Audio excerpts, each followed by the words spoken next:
Hey guys, welcome back to my channel. Today's video is my 10-week pregnancy update, and let me just say this week has been a doozy. My symptoms have been absolutely insane this week. I am so exhausted. It took all of my energy and some caffeine to be able to even put myself together to film this video.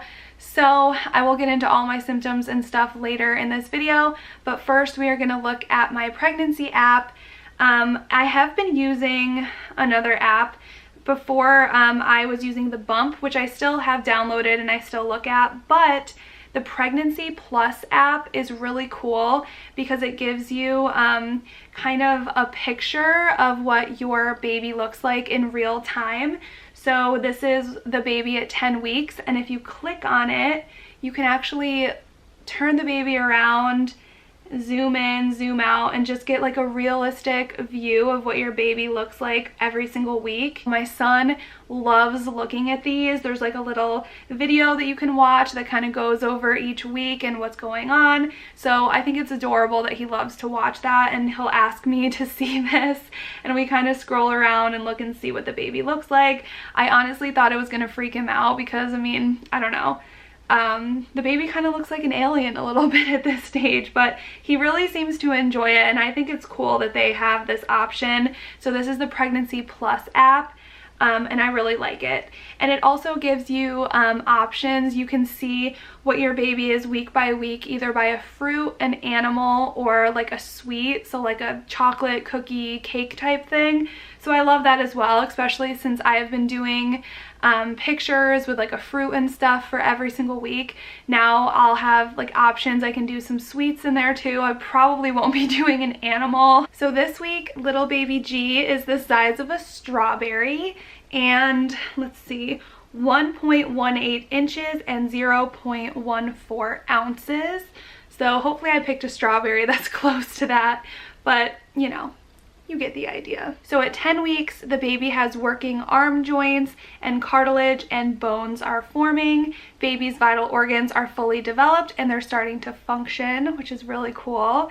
And also baby's fingernails and hair are starting to appear too. I cannot wait to see if this baby's gonna have hair. I think that it will. Miles had a little bit when he was born.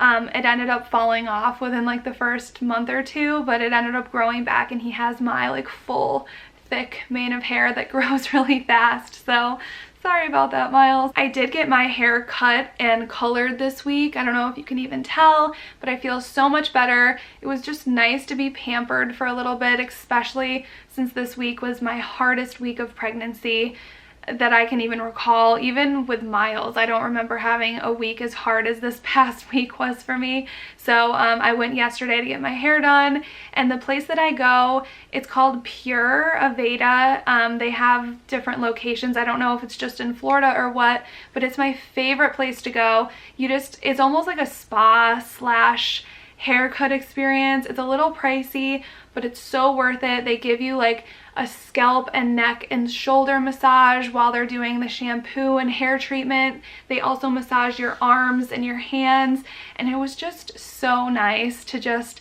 get pampered a little bit, and it was very relaxing. So if you have a Pure Aveda salon in your area, I highly recommend going. I always get a really good cut and color there as well. I did ask my doctor if I was allowed to color my hair because I couldn't remember, and she said that it is safe as long as you're not totally bleaching out your hair and getting bleach directly on your scalp, you're fine. So I just do a little, it's called like a biolage, so they don't even put any color on my roots. They kind of just start probably like here and go down, and I just got like some dark red and kind of just some lighter brown blonde a little bit, so just adds a little dimension to my hair without being like too high maintenance, because I probably won't get back in there for a while. And also we are going to be finding out the gender this week. I'm so excited. On Wednesday I went and I got all my blood work done, which was really scary because I am terrified of needles, but you know, I just sucked it up and I did it. I did forget though just how much blood they take. When I was sitting there, the guy just kept pulling out more and more like vials that he was gonna have to fill with my blood, and I'm just like, oh my gosh, are those all for me? Like I could not even. Needles are always so hard for me during pregnancy. I have such a phobia of it. It's the worst part of pregnancy in my opinion. I hate it more than labor. I hate it more than anything. But I will say that towards the end of my pregnancy with Miles, I wasn't even fazed by it anymore because you just get so used to it. And it's so funny because that totally faded and I am like back to ground zero with the needles. I was so freaked out when I had to go in for that appointment. My heart was about to beat out of my chest. And I just psych myself up so bad beforehand, and like in the moment when they're actually doing it, it's really not that bad, but I just like get so worked up. So I'm hoping that I just like can get to a place like I did with my last pregnancy where it doesn't faze me, because I know I have a lot more needles in my future. So I'm assuming we're gonna know the gender by midweek this week, or at least by the end of the week. The lab told me that it takes 5 days for them to process it and then send it to my doctor's office. So I'm really excited, and we're definitely gonna do a gender reveal, which is going to be hard for me to wait because I am so impatient, but I know that it'll be worth it to do like a fun reveal this time. We have something in mind for the gender reveal, and I'm pretty sure that's what we're going to do. We're like 90% sold on it. And I like it because I don't have to order anything and wait for something to be shipped in, because that would just drive me nuts if I knew the gender results were in and then I had to wait an additional like 5 to 7 days for something to be shipped in to tell us the gender. Like, I just couldn't do that. So this thing that we're gonna do, we can buy that day. We're gonna send someone to pick up our results and then go pick up our gender reveal item, and then we're gonna do it. So I can't wait to get that video up. Hopefully it'll be up sometime next week. Make sure you're following me on Instagram, because I will be announcing like when the gender is in and like when the results are in, and so maybe we'll get a better idea of when the video is gonna be going up, because my goal is to just do it the same night that we get the results. So we're just gonna jump into symptoms, because like I said, this week has been very hard for me. Definitely the hardest so far as symptoms are concerned. Let's start back on this past Monday. I got the worst sciatic nerve back pain that I have had by far, even with my entire last pregnancy. I barely had any back pain, but with this, I just was shocked that I was even having back pain this soon and how intense it was. So I worked all day Monday. I work twice a week, and I know it was just from being forced to like sit and just be in the same position for so long, because days that I don't work, I do not get this sciatic nerve pain. It was probably around 3 o'clock and I got out of work at 5, but I started to feel just like a little pinch in my lower back, and it just progressively got worse. It was so agonizing when I was driving home from work. I had like a 45-minute drive and I was so uncomfortable, and by the time I got to the house, all I wanted to do was stretch out, and that helped. I looked up some like pregnancy exercises that you can do for sciatic nerve pain, and they helped while I was doing them, but the second I tried to stand up, it was like the most, I don't know, it was just like a pinching pain, and I just couldn't think of anything else. It was so overwhelming. So that was really hard. So pretty much the whole night on Monday, I was doing different like stretches and trying to get in different positions that were gonna help my back feel good. Nothing really made it go away. I ended up just going to sleep, and stretching and laying flat was good. It definitely helped. And so the next morning I woke up, and when I stood up, I still had the pain, but I decided to go to the gym, and I just walked for like an hour on the treadmill. And I think what helped was walking on an incline, and I kind of held on to like the handles, and I was able to like lean back. And when I leaned back, that pressure just kind of went away. And so walking on an incline helped, and by the time the hour was up, when I got off the treadmill, I did not have that pain anymore. So whatever position I was walking in, I think that helped me tremendously. And then I was fine the following day, and then I had the pain again on Thursday when I worked, because, you know, I just have to be in the same position. Even though I try to take breaks during work, and kind of like shift my positions, I think it's just because I'm not able to lay down at all. So I'm not sure. I'm gonna have to figure something out or just hope that this goes away. I don't know, maybe on my lunch break I'll like go lay in the back seat of my car. I don't know. I heard from a lot of different people that this is very common to experience this sciatic nerve pain between 10 and 12 weeks because your uterus is pressing right up against it, and as your uterus grows and shifts, it should stop. So I'm just praying that that happens, and then in the meantime I'm just gonna keep trying to do different stretches and things like that to kind of help alleviate that. But it's good to know that walking on the treadmill can help, so that's what I'm gonna kind of resort to when it gets really bad. So in my past pregnancy update, I mentioned that I have not had any acne this pregnancy, which was great because with Miles I broke out really bad the first trimester. Well, I don't know if I jinxed myself or what, because Monday morning I woke up covered, like a face full of pimples that just like appeared. I tried to cover them up with makeup the best I could, but they are everywhere. Like I have a bad one on my forehead right now, on my chin, where else? Kind of around my nose and like right here around my jaw. But that was definitely surprising because my skin was looking really good. I was super happy about it because I usually get breakouts like once a month around my period, but since I found out I was pregnant, my skin just looked and felt really good until this week. So it's starting to calm down now that it's towards the end of the week. Everything seems to be almost healed, so that's been kind of just more annoying than anything. I've still been having nausea, and I would say that it was the worst that it's been this past week.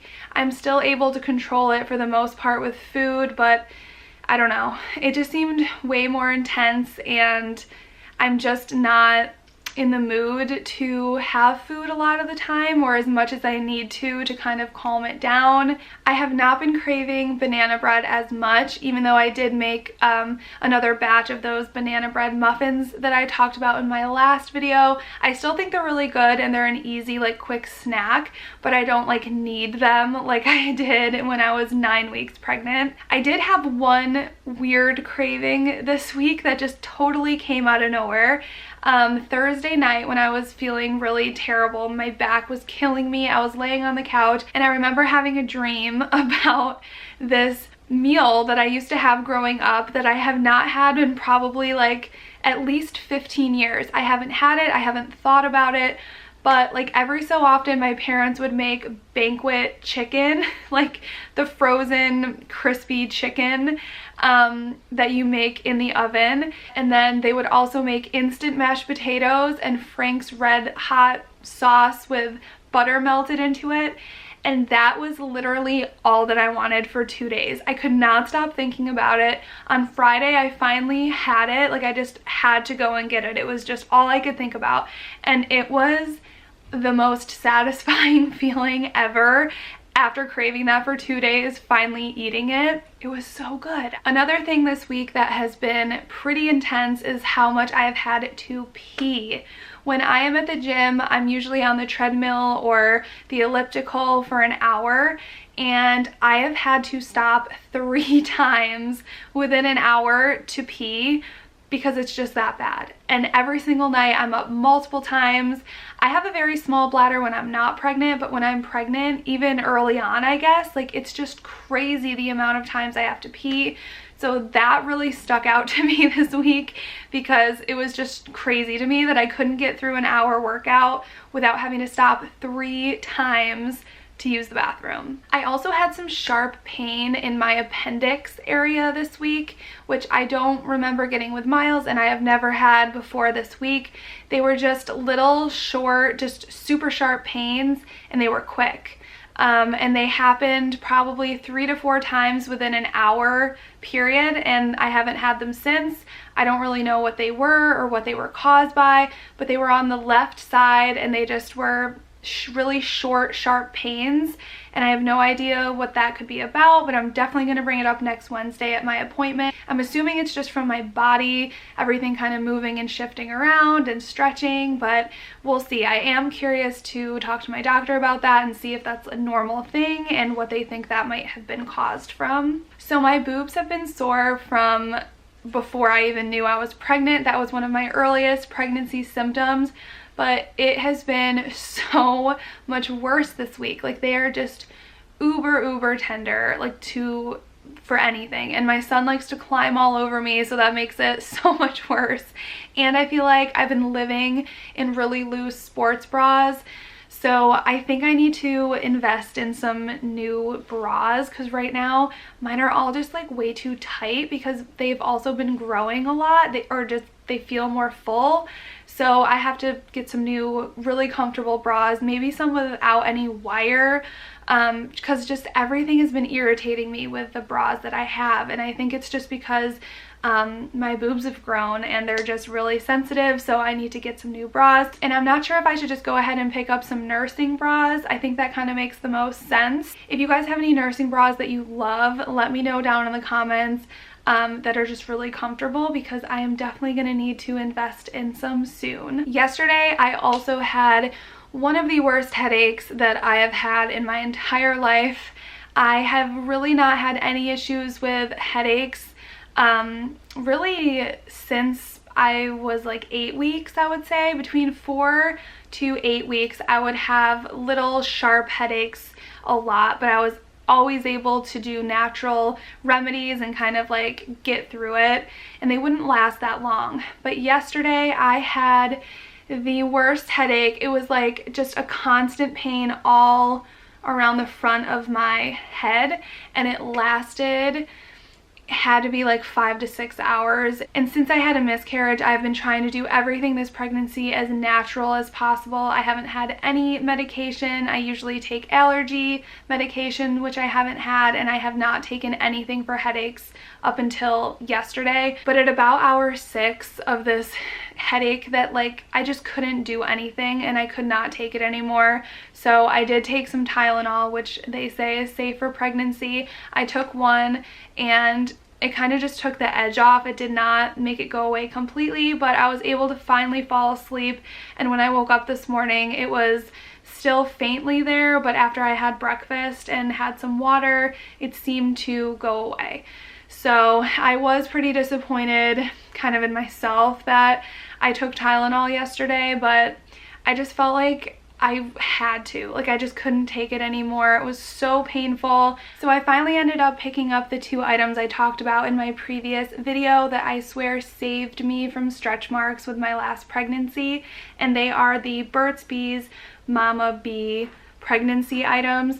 The first one is this nourishing body oil with vitamin E, and then the other one is the belly butter with shea butter and vitamin E. So I was definitely surprised that this packaging has gotten so much smaller and the price of this stuff has gotten more expensive than when I was buying it 3 years ago, but I went ahead and bought it anyway because I swear by this stuff. It has such a pleasant light scent, and I just love how it goes onto the skin. It's not sticky, it just absorbs really fast, feels good, it smells good, and it's the same with this stuff as well. It is a little stickier, not really sticky, but it is just more of like an oily consistency. I love to put this stuff on in the evening when I'm out of the shower or out of the bathtub. I think it just soaks into the skin so good. So I apply this once a day in the evening, and then this I'll apply twice, once in the morning and then once over this stuff in the evening, and I just swear by it. I've used them both probably since like the first trimester, which may have been a little early with my first pregnancy, but since I'm showing earlier this time and that's what I did last time, I'm just gonna do the same thing. I'm gonna use these 2 my entire pregnancy. I think I had to buy these twice. Or actually, this one I didn't have to buy again, but this one I did have to buy twice, and especially since they made the size smaller, I may have to buy this 2 more times, but it's totally worth it, you guys. I, use those and just tried to be as healthy as possible and drink a lot of water, and I didn't get any stretch marks, so I'm just hoping that that'll be the same for this pregnancy, so fingers crossed. Alright guys, so that is pretty much everything. Hopefully I covered everything for my 10-week update. I am so excited to be finding out the gender hopefully by the end of this week. And then like I said, I'm going to be getting up a gender reveal video. So I'm not sure if my 11-week update or the gender reveal video is going to be going up first, but make sure you have your notification bell on so you do not miss either one of those. I'm so excited just to have the peace of mind once our results come in that the baby's healthy and we can finally start talking about names, because like I said, my husband and I have completely different tastes in names. So at least once we know if it's a boy or a girl, we can start getting down to like really figuring out a name. I'm thinking about doing baby names I love video. Let me know if you guys would be interested in seeing that, or what other types of videos you would like to see from me. I do plan on having a Ray Dunn hunting video up on my channel this week. Also, I have a FabFitFun summer unboxing video that I filmed last week that I need to get up sometime this week. So expect a couple videos from me. I also want to vlog and do another house update, since those are just fun for me and I think you guys seem to enjoy them as well. So I have a lot of content that I'm going to be putting out this week, as long as I am feeling up to it, which I hope I feel better than this week. Thank you guys so much for watching, and make sure you give this video a thumbs up and that you are subscribed with a notification bell on so you do not miss any of my videos, and I will see you in my next one. Bye guys. Here's the bump shot for week 10, almost 11, but you get the idea. So the baby is as big as a strawberry this week, so if you can kind of get a little visual. Here is the front view and then the other side view. Stay true to that fire in your heart and your soul. Don't drench your desire.